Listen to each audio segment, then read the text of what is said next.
Olá, tudo bem? Hoje vamos falar sobre um tema muito importante da teoria do mesaísmo,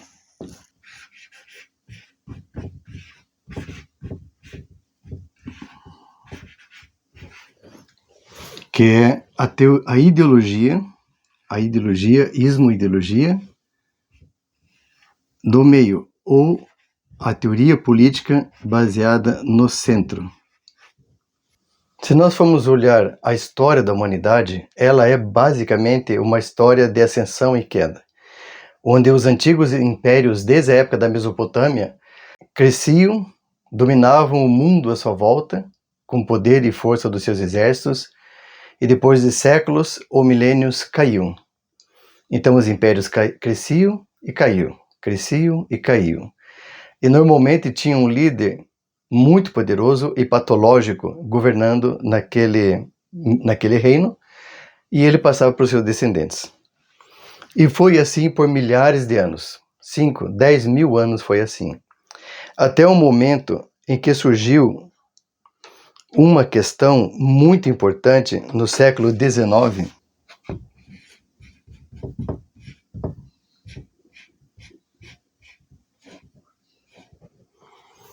a Revolução Industrial. Revolução Industrial.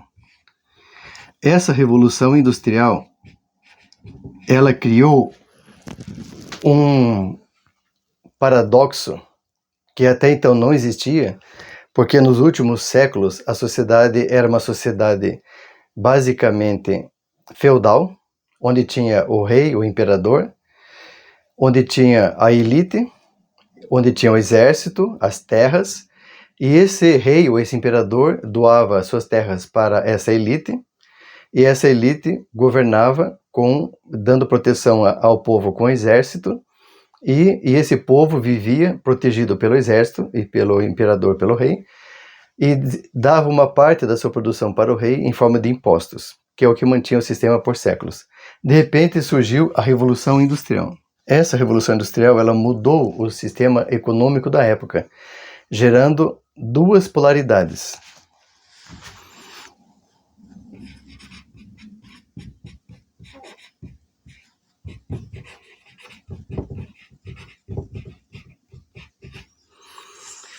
Até certa forma, esse processo que Marx chama de alienação do trabalho, onde o lucro do trabalho do operário vai para o patrão, que gerou todo esse processo que nós estamos vivendo até hoje, já existia no feudalismo, onde uma parte desse trabalho ia como imposto ou produto agrícola para o senhor feudal e depois para o rei e para o imperador.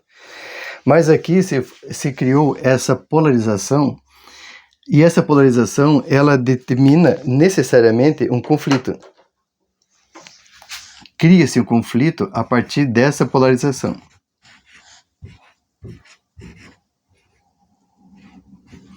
Cria-se um conflito a partir dessa polarização. E aqui surge no século XIX a teoria de Marx e de Engels, no Manifesto do Partido Comunista, onde eu vou ler uma frase muito importante na página 10 do manifesto, que resume todo esse jogo aqui de poder. A história de toda a sociedade, até aqui naquele momento, é a história da luta de classes. Luta de classes.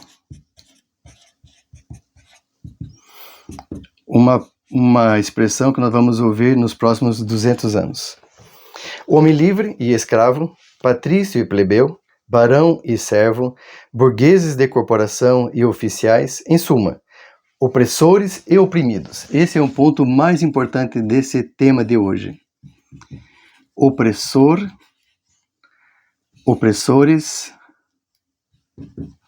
e oprimidos. Opressores e oprimidos, onde esses opressores estão oprimindo, esses opressores que seriam os capitalistas, os burgueses, estão oprimindo os trabalhadores. Em suma, opressores e oprimidos estiverem em constante oposição uns aos outros. Uns aos outros. É claro que isso aqui que ele está falando de opressores e oprimidos é muito antes da Revolução Industrial. É desde o início da história. estiveram em constante oposição uns aos outros. Travaram uma luta ininterrupta. Luta ininterrupta. Então, olha que a história da humanidade é uma história de luta. Ora oculta, ora aberta, uma luta que de cada vez acabou por uma reconfiguração revolucionária. Quando o oprimido consegue derrubar esse opressor, ele faz uma revolução.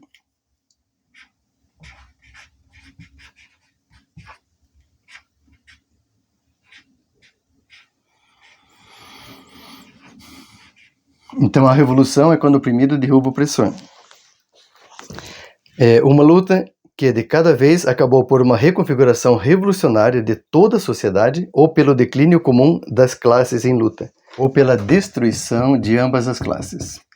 Então você veja que o Marx fala que a história da humanidade é uma história de opressores e oprimidos, que eventualmente quando o oprimido pega força, cria força, se une, ele derruba o opressor numa revolução.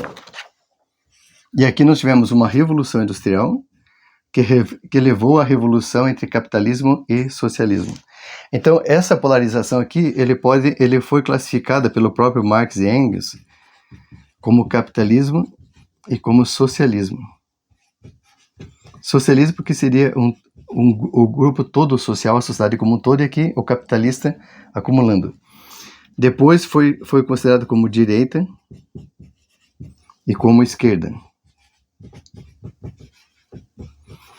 E mais futuramente como conservadores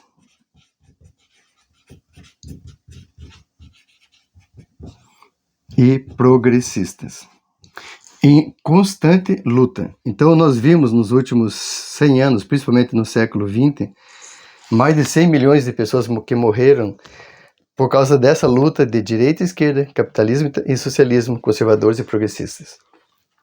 E essa luta não tende a terminar, elas tendem a aumentar, porque ela está aumentando, não só no Brasil, como no mundo inteiro. Eu quero deixar bem claro que essa teoria não é para o Brasil, ela é para o mundo, porque o mundo inteiro está nessa polarização, na Guerra Fria. A Guerra Fria que teve no século passado, que quase levou à Terceira Guerra Mundial, é a Guerra Fria que cresceu novamente, e agora, novamente, todo um sistema de esquerda se opondo aos Estados Unidos. Essa Guerra Fria continua e a ameaça da Terceira Guerra Mundial continua no planeta. Então, se ela houver, essa teoria que eu estou escrevendo é para os sobreviventes ao colapso planetário. Aqui, o Marx, ele coloca aqui como burguesia e aqui proletariado. E o Marx especifica no Manifesto Comunista: por burguesia entende-se a classe dos capitalistas modernos, proprietários dos meios de produção social e empregadores de trabalho assalariado, que eram os donos das fábricas. E por proletariado, a classe dos trabalhadores assalariados modernos, os quais, não tendo meios próprios de produção, estão reduzidos a vender a sua força de trabalho. Então, vender a sua força de trabalho seria a alienação, que ele chama de alienação.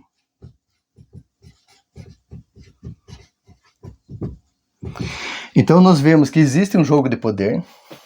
Então, aqui, essa questão é, o que é fundamental nisso? Jogos de poder entre opressores e oprimidos. Esses jogos de poder, eles são chamados na psicologia de sadomasoquismo.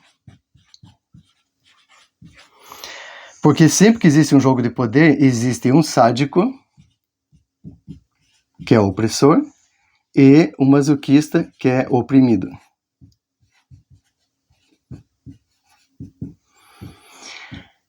Mas esse masoquista, ele não é a vítima do sádico. Ele é a parte fraca do jogo de poder. E quando essa parte fraca se fortalece, principalmente fazendo grupos maiores, ele derruba o opressor, o sádico, e ele se torna o próximo opressor. Então, no jogo sadomasoquista, as pessoas, os polos, apenas trocam de posição. Não existe cura. Esse processo nunca tem cura, porque os dois que estão jogando, o sádico e o masoquista, os dois estão dentro do jogo de poder. O jogo de poder, aqui nesse caso, ele faz parte do jogo. Não tem, então, todos os dois estão lutando. Os dois querem o poder.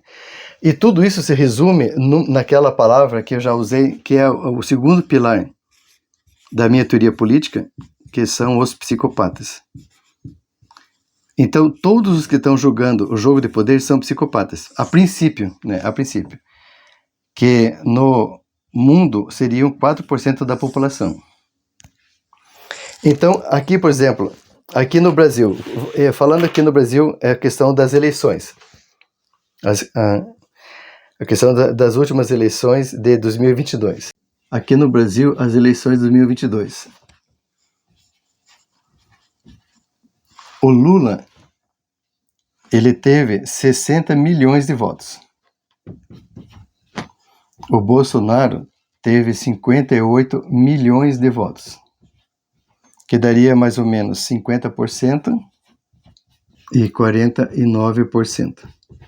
Praticamente 50%. Se nós formos ver esses dois aqui, dentro dessa questão do jogo de poder, dentro dessa questão da luta da direita e da esquerda, qual que seria a solução para tudo isso aqui?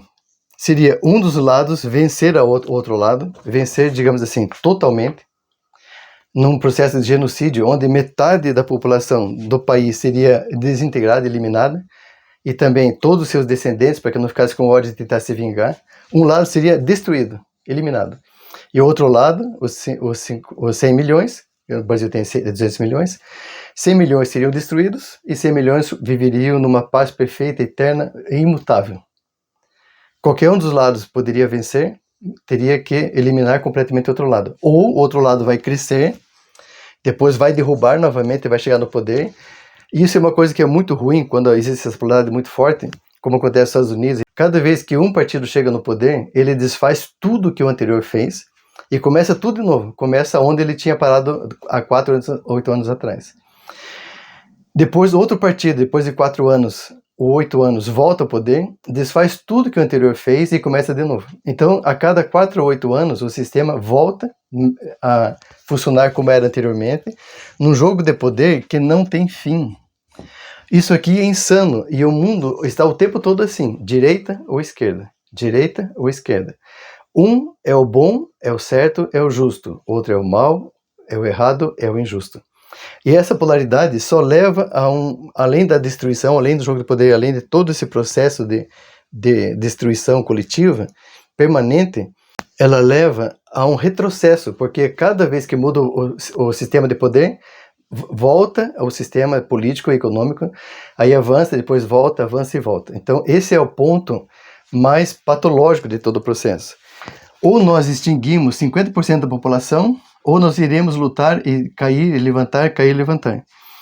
E a minha teoria, então, ela procura achar uma solução para as pessoas que não querem esse jogo. Aqui no Brasil, 32 milhões de pessoas não foram votar no segundo turno, que não queriam, nenhum dos dois candidatos não queriam mais essa luta.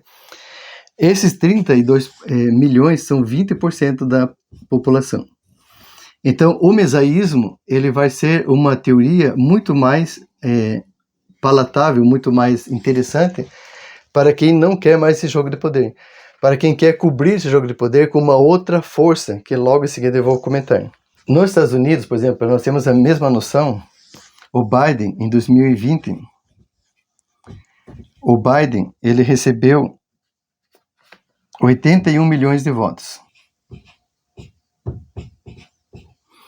O Trump recebeu 74 milhões de votos.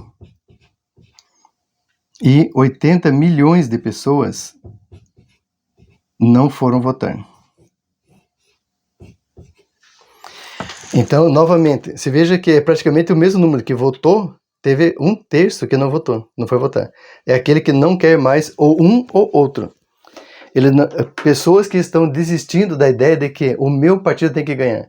Veja que todo esse processo, como eu estava falando antes, ele ativa um sistema muito forte, um instinto muito forte do ser humano, que é o sistema tribal.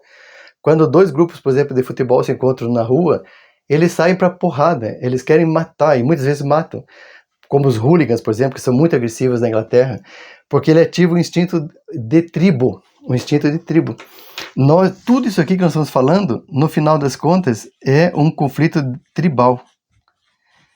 um conflito tribal onde os líderes psicopatas, eles levam o seu povo para matar, para destruir, para derrubar a outra tribo. Tudo isso é muito insano, mas tem uma saída. Logo, eu vou apagar o quadro e mostrar a saída para tudo isso. Então, nós havíamos visto que todo o processo da história da humanidade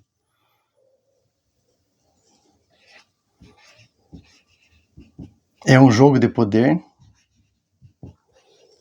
onde existem opressores e oprimidos.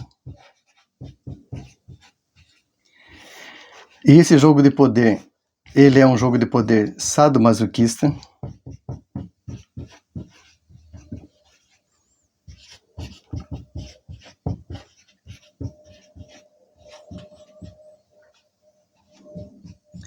Normalmente controlado por psicopatas no nível social. Eu vou pegar agora a teoria do Zondi, que eu comentei no vídeo anterior. O Zondi foi um psiquiatra que criou uma teoria chamada psicologia do destino. Ele era contemporâneo do Freud.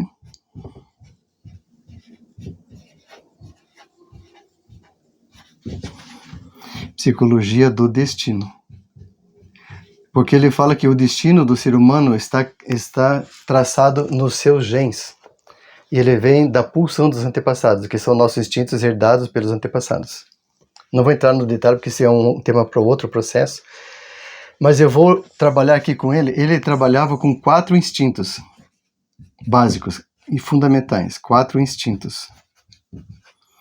Seria o sexual, o social, o do estresse e o ego, a estrutura do ego. Para os efeitos da teoria, eu vou pegar apenas o sexual. E o instinto sexual no Zondi, ele é dividido em 2 partes. Eros e Thanatos. Essa é a mesma terminologia do Freud, Eros e Thanatos, que seria vida e morte. Prazer e dor. Eros e Thanatos, vida e morte, prazer e dor. No sentido do Thanatos, porque aqui esse Thanatos é o vetor S, chamado vetor S de sadomasoquismo, né? Sadomasoquismo. O Zondi fala assim: a essência do fator S se radica na necessidade de destruição e autodestruição, de sadismo e masoquismo, de atividade e de passividade. A força que desune com violência as uniões existentes, que desfaz sem consideração as maiores unidades de vida, é o mais poderoso entre todos os elementos destrutivos e desintegrantes. Não existem no mundo a decomposição nem a desintegração, a destruição nem a desmembração, a dor e a morte, o crime e o suicídio sem a cooperação do fator S. É o mais poderoso entre todos os elementos destrutivos e desintegrantes. É o mais horrível de todos os espectros angustiosos. É o poder mais brutal de todas as potências mortais. É o que desde tempos imemoriais produz invasões e guerras na vida dos povos e todas as guerras internas na vida de cada indivíduo. Então, aquele jogo que o Marx fala, a história do mundo é uma história da luta de classes, é justamente o fator S que está envolvido. No sentido individual, esse fator sadomasoquista, ele diz o seguinte: quem é que está por cima? Quem é que está por cima? Então é a dominação, né? Aqui estaria os sádicos. Quem é que está por cima? E quem é que está por baixo é o oprimido. Marx, ele resumiu o processo da luta de classes entre burgueses e proletariados, e no manifesto do Partido Comunista ele fala: proletariados de todo mundo, univos. Então vamos nos unir, vamos derrubar os burgueses, donos das fábricas, vamos tomar as suas fábricas, vamos fazer um governo máximo que controle tudo. Teremos 2 classes sociais, o Estado, que estará daí no lugar de opressores, de sádicos, e o proletariado. Uma única classe social de proletariados felizes e um Estado amoroso cuidando de todo mundo. Essa seria a utopia. É interessante aqui, né, quando a gente fala de progressistas e conservadores, porque os conservadores não querem mudar, eles querem que continue daquele jeito. E os progressistas, eles querem mudar até fazer a revolução. Quando os oprimidos, eles fazem a revolução e tomam o poder, eles não querem mudar nunca mais, eles se tornam conservadores. É um paradoxo, né? O progressismo tem que chegar até chegar no poder e depois nunca mais muda. Por exemplo, o Partido Comunista Chinês está lá há 70 anos. Ele não quer sair, ele quer ficar 100, 200, 300, 1000, 10 mil anos. O Partido Comunista. Para sempre, eternamente. Porque chegou-se aonde podia ser chegado. Não tem mais para onde ir. O estado máximo do comunismo seria o último estado possível e imaginável do planeta. E quem se opuser tem que ser morto, silenciado. Então é um paradoxo, porque o conservador ele não quer mudar, mas ele muda, porque a história muda, a evolução muda, a ciência muda, as coisas vão se adaptando e o conservador vai lentamente se adaptando. E o progressista, então ele não quer mudar, mas ele muda. E o progressista quer mudar até chegar no poder, depois nunca mais muda. São dois grandes paradoxos. E uma coisa interessante nessa dinâmica aqui, o que ambos querem, o que os dois estão querendo, né? Então aqui seria o ódio e aqui seria o amor. Amor e ódio. O amor é tudo aquilo que atrai, o ódio é tudo aquilo que afasta, que separa, tudo aquilo que desintegra, que destrói. O que os dois estão querendo aqui, se nós formos considerar o que move a humanidade, é o desejo de felicidade. Todo mundo quer ser feliz. Todo mundo quer ser feliz. Já Buda falava sobre isso, os estoicos romanos falavam sobre isso, sobre a felicidade. Todo mundo quer ser feliz. Só que algumas pessoas decidem que a felicidade, para ela, tem que ser pelo poder. Quando ela tiver o poder, ela será feliz. E outras pessoas acham que pelo amor ela será feliz. Então, o amor é por coisas, né? Por coisas, que seriam pessoas e objetos. Amor por pessoas e por objetos. E o poder é sobre coisas, que é sobre pessoas e objetos. Então, quando eu tiver poder sobre alguma coisa, eu serei feliz. Quando eu tiver amor por alguma coisa, eu serei feliz. E ambos, a maior parte da humanidade está correndo atrás da felicidade. E tentando conseguir qual é o seu objetivo de felicidade. A diferença é que a maior parte das pessoas, a maior parte da humanidade, mais que 90%, são neuróticos. E eles querem fazer o que é certo para ser feliz. Já o psicopata, ele vai fazer o que precisar para conseguir o que ele quer. O psicopata, ele falta duas coisas no psicopata, que no neurótico está cheio. Primeiro é a consciência ética, consciência do certo e do errado, questão ética. E o segundo é a empatia, que é colocar-se no lugar do outro. Então, o psicopata, ele não tem consciência e ele não tem empatia. O neurótico tem muito, até demais. E ele busca realmente fazer o que é certo. E dentro desse jogo de poder e amor, de destruição e prazer e vida, o motivo da humanidade é a felicidade. Então, a única forma, isso aqui é nível, por exemplo, de pessoas que têm relações sadomasoquistas, relações de jogo de poder, pessoas que têm pais, mães ou cônjuges que são narcisistas ou psicopatas, a única forma desse oprimido sair do jogo não é ele se tornar opressor, trocar de lugar, como acontece normalmente. A única forma de curar esse jogo no indivíduo é amor próprio. A pessoa amar-se a tal ponto que ela não aceite mais o jogo de poder. Porque o próprio Zonde, ele fala o seguinte, esse jogo de poder, essa questão do poder, ele substituiu a relação amorosa do pai e da mãe se tornou impossível, e essa pessoa, ela troca o amor pelo poder.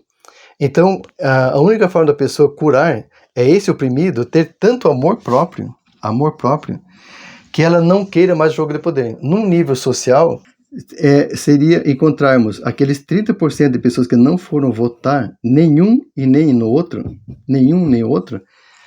e que não querem mais o jogo de poder. São pessoas que têm mais tolerância, que têm mais compaixão, que têm mais amor próprio, que têm mais bondade, que têm mais empatia. E esse discurso, vamos destruir, vamos vencer, vamos matar, vamos genocídio, democracia. Esse discurso já não faz mais sentido para eles. Eles querem realmente pacificação. O problema disso tudo, depois eu vou mostrar isso em outro vídeo, é que esses dois lados aqui, como eles se odeiam, eles também odeiam os que eles chamam de isentões. Eles odeiam quem está no centro. Eles odeiam os pacifistas. Pô, levante-se, pegue as armas, tome partido, escolha um lado, desça do muro. De que lado que você está? Você é meu aliado ou você é meu inimigo? Então, ser de centro não é fácil, não aquele centrão lá que tem no Brasil, mas estar nessa posição do mesaísmo não é fácil, porque quem está no centro, ele encontra dois inimigos, que são os dois que estão lutando para chegar no poder. Dois psicopatas, sei lá quem, né? Qualquer um que está lutando pelo poder, em qualquer lugar do planeta. Mas é uma porcentagem grande de pessoas. É uma porcentagem que, se ela crescer, ela vai crescer cada vez mais. De 30%, ela pode ir para 40%, para 50%. No momento em que a humanidade tiver 40%, 50% de pessoas que só querem o bem de si, o bem do outro, entendendo que todos nós somos humanos, seres humanos, homo sapiens, nós não pertencemos a tribos, nós não temos que lutar pela nossa tribo, nós temos que lutar pela nossa humanidade. Apenas pela nossa humanidade, sem capitalismo, socialismo, sem burguesia, proletariado, sem capital e trabalho, sem toda essa polaridade e sem psicopatas no poder, essa porcentagem tem que dizer não aos psicopatas, não aos líderes patológicos, não a pessoas que geram discurso de ódio, discurso de destruição, discurso de morte. Aí sim, o mundo terá possibilidade, porque nós iremos crescer o tempo todo. Não terá mais aquela coisa de... Quando muda a posição de poder, muda todo o direcionamento do trabalho político e econômico. Isso não haverá mais. O país, o planeta irá apenas evoluir o tempo todo, porque todos querem o bem de todo mundo. Essa é a intenção fundamental do mesaísmo. Esse é o objetivo do mesaísmo, a pacificação dos homens e o progresso permanente. Nós não temos mais que, para sermos progressistas, voltarmos ao século XIX e começarmos uma luta armada. Nós temos que, a partir do século XXI, irmos para frente, romper com esse passado, aprender com ele, mas romper com esse passado e buscar uma nova orientação. Não uma teoria política baseada na economia, na polaridade, mas uma teoria política baseada no ser humano, na igualdade humana e no progresso da humanidade. Grato por assistir até aqui.